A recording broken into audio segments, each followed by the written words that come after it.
Bienvenue à tous dans notre école du ministère par vidéo, Maurice Cérillo, francophonie. Votre fidélité est précieuse aux yeux de Dieu. Alors, nous continuons notre cours producteur de preuves et nous avons vu précédemment que l'Église est le centre de guérison de Dieu.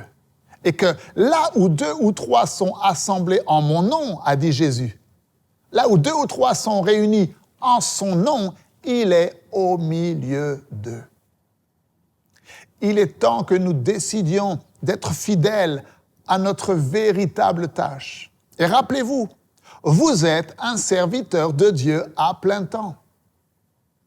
Et si vous désirez de tout votre cœur que Dieu vous conduise dans une expérience spirituelle qui transformera votre vie et qui fera de vous un producteur de preuves, une productrice de preuves, et que vous suivez fidèlement chaque jour les enseignements du docteur Cérillo, alors je vous promets, vous êtes sur le point d'obtenir votre percée. Gloire au Seigneur. Alors, dans l'enseignement d'aujourd'hui, nous allons découvrir la grande question que les disciples ont posée à Jésus. Ouvrez grand votre esprit et on se retrouve juste après.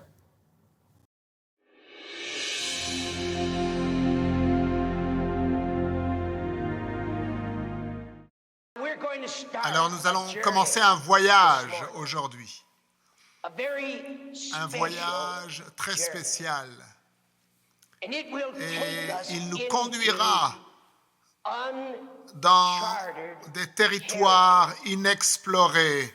Pour la plupart d'entre nous, nous allons entrer dans des vérités que nous n'avons jamais explorées auparavant. Jusqu'où voulez-vous que Dieu prenne votre vie? Alors, on répond facilement à cette question et on dit, Dieu, je veux aller jusqu'au bout. Combien d'entre vous savez que c'est facile de dire cela avec ses émotions, mais dans la réalité, sommes-nous véritablement prêts pour entrer dans une nouvelle dimension? Et le texte que nous allons utiliser, c'est une phrase toute simple qui se trouve dans Jean chapitre 6 et au verset 28. Écoutez, les disciples et ceux qui suivaient Jésus venaient de voir le Maître en train d'accomplir l'un des plus grands miracles de son ministère et nous allons rentrer profondément dans ce miracle. Et après que le Seigneur ait marché sur les eaux, soit entré dans la barque des disciples et instantanément, ce qui était un autre miracle, le bateau instantanément a atteint l'autre côté du rivage. Et lorsqu'ils sont sortis du bateau, ils étaient tellement étonnés par les œuvres et les actions de Jésus-Christ qui lui ont posé cette question. Écoutez, Jean chapitre 6, 28, et je l'appelle la grande question. Et cette question se trouve sur notre bannière. Écoutez la question. Ils lui dirent, que devons-nous faire pour faire les œuvres de Dieu? Ils ont vu les miracles. Ils ont vu comment la multitude a été nourrie Et il en est question dans la première partie de ce chapitre 6. Le petit déjeuner d'un petit garçon, quelques poissons, quelques pains qui ont nourri une multitude d'hommes et de femmes. Ils ont vu le Seigneur marcher sur les eaux. Ils étaient dans le bateau quand en un instant ils ont été transportés de la mer jusqu'à l'autre côté du rivage. Aussi vite que vous pouvez le dire. Et ils étaient tellement étonnés par la manifestation surnaturelle, la capacité surnaturelle de Jésus-Christ qu'ils lui ont posé. Comment pouvons-nous faire ce genre de choses? Et je veux vous dire aujourd'hui que l'avenir du mouvement du réveil, l'avenir de l'œuvre de Dieu à travers le monde entier, l'avenir repose entre les mains de ceux et celles qui trouveront la réponse à cette question.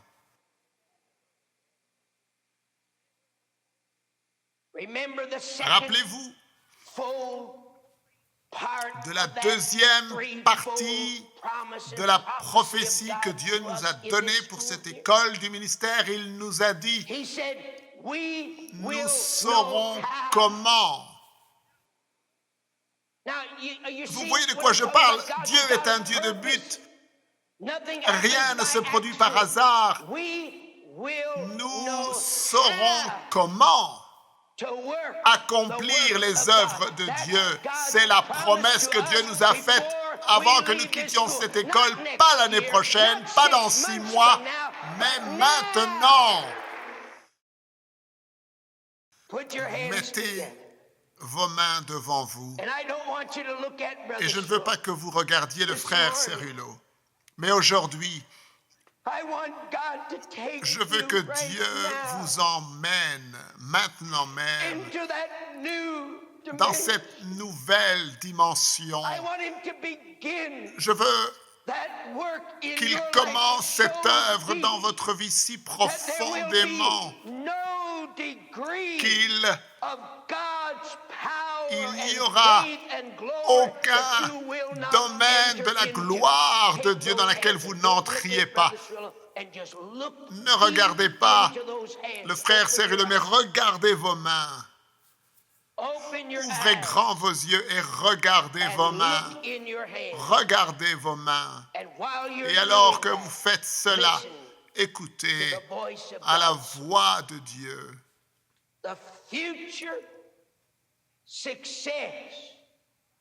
Le succès futur de l'œuvre de Dieu dans le monde entier repose entre les mains de ceux qui trouvent la réponse à la grande question. Dieu, que devons-nous faire afin d'accomplir les œuvres de Dieu?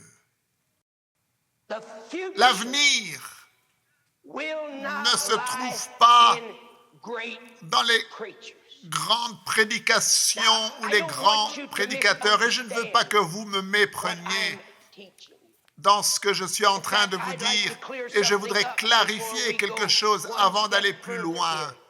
Maurice Cerullo n'est pas celui qui enseigne.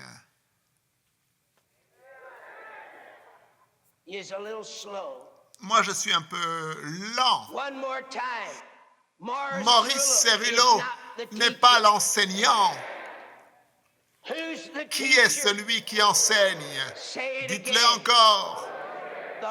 Le Saint-Esprit, c'est lui qui enseigne.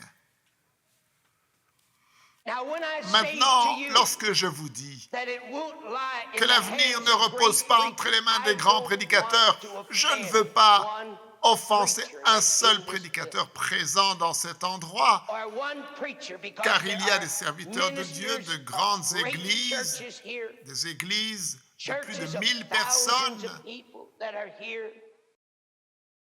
La dernière chose que je voudrais faire serait de blesser ou d'offenser qui que ce soit, mais l'avenir, le succès de l'œuvre de Dieu, non seulement dans l'avenir, mais même aujourd'hui, et également dans le passé, ne s'est jamais trouvé entre les mains des grands prédicateurs.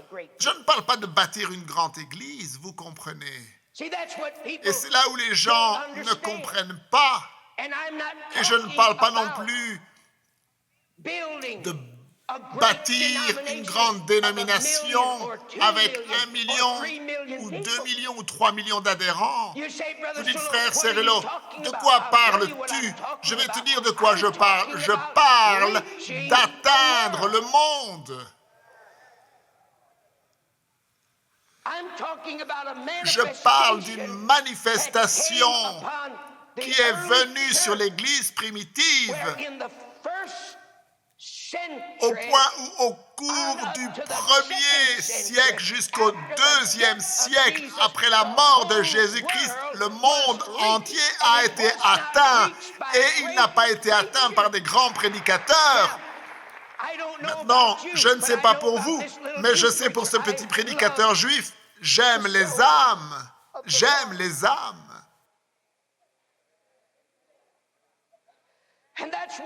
Et notre vie concerne cela, c'est atteindre les âmes des perdus. Voilà pourquoi je vous dis, je ne suis pas intéressé par un club ou un ministère à succès. Nous ne sommes pas ici pour apprendre comment bâtir une grande église.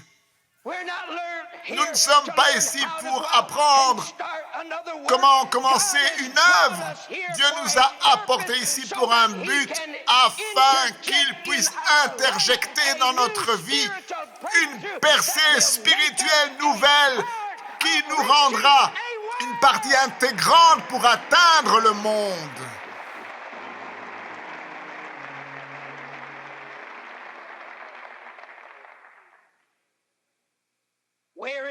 Nous sommes dans une course contre le temps.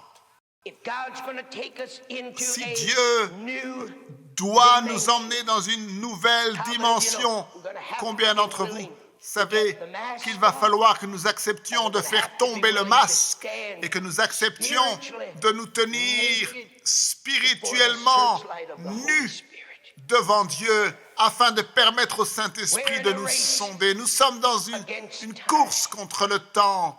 Voilà pourquoi je vous dis que cela ne peut pas être accompli par une langue habile. Faisons tomber le masque et écoutons. Nous avons les religions païennes, le bouddhisme, le shintoïsme, les religions asiatiques qui viennent de l'extrême-orient, qui viennent de l'Inde et de ces nations, qui séduit et trompe les gens dans le monde. Peu importe si tu ne reçois pas une seule bénédiction. Vous dites pourquoi, frère Cerullo? Parce que la plupart d'entre vous, vous êtes bénis à mort. Vous avez tellement de bénédictions de chair de poule et de chair de poule. Vous secouez, vous dansez, vous sautez. Oui ou non?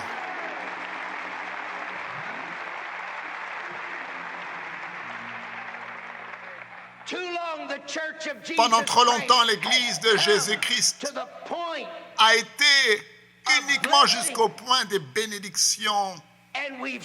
Et nous nous sommes arrêtés là, au point des bénédictions. Maintenant, quelque chose doit nous arriver qui nous emmènera et qui nous donnera une percée, qui nous rendra capables d'aller au-delà du point des bénédictions pour entrer dans une nouvelle dimension Alors regardez vos mains encore une fois aujourd'hui. Regardez vos mains et entendez ce que l'Esprit de Dieu nous dit. Que celui qui a des oreilles pour entendre, qu'il entende. Dieu, que devons-nous faire afin d'accomplir? Vous savez, il y a 2000 ans de cela, cette Église est née. Elle n'est pas née à travers des langues habiles et des beaux discours. Je n'insisterai jamais assez là-dessus. Pourquoi, frère Cyrilo? Parce que nous avons eu ces orateurs, nous avons eu ces individus qui peuvent prendre les Écritures et les faire tournoyer autour de notre tête. Et lorsque nous sortons de l'Église, nous disons « Oh, quel beau discours !» Mais cela n'a pas d'impact pour changer notre vie au point où nous rentrions à la maison et où nous changeons notre génération, nos villes, notre communauté et notre nation. Il y a quelque chose qui ne va pas. Que devons-nous faire afin d'accomplir les œuvres de Dieu? Voilà la grande question que les disciples ont posée à Jésus. Et rappelez-vous la prophétie du docteur Cyrilo. À la fin de ce cours, vous connaîtrez la réponse à cette question. S'il vous plaît, placez maintenant vos mains devant vous et regardez-les. Faites-le maintenant et entendez la voix du Saint-Esprit dans votre cœur dire « L'avenir du succès de l'œuvre de Dieu dans le monde repose entre les mains de ceux et celles qui trouveront la réponse à la grande question. Que devons-nous faire afin d'accomplir les œuvres de Dieu? » Et nous ne parlons pas de bâtir une grande église. Nous parlons d'accomplir la grande mission. Atteindre le monde avec l'Évangile dans une démonstration de la puissance de résurrection de Jésus-Christ. Vous êtes véritablement au pied de Jésus, permettant au Saint-Esprit de vous enseigner. Je vous dis à demain. Ne manquez surtout pas la suite de ces enseignements. Merci de partager, de parler autour de vous des vidéos disponibles sur Maurice Cyrilo Francophonie. Que Dieu vous bénisse. Et n'oubliez pas, la francophonie appartient à Jésus. À très bientôt pour un prochain enseignement avec le Dr Cyrilo. La francophonie appartient à Jésus. Pour toute information, rendez-vous sur www.mcwe.fr.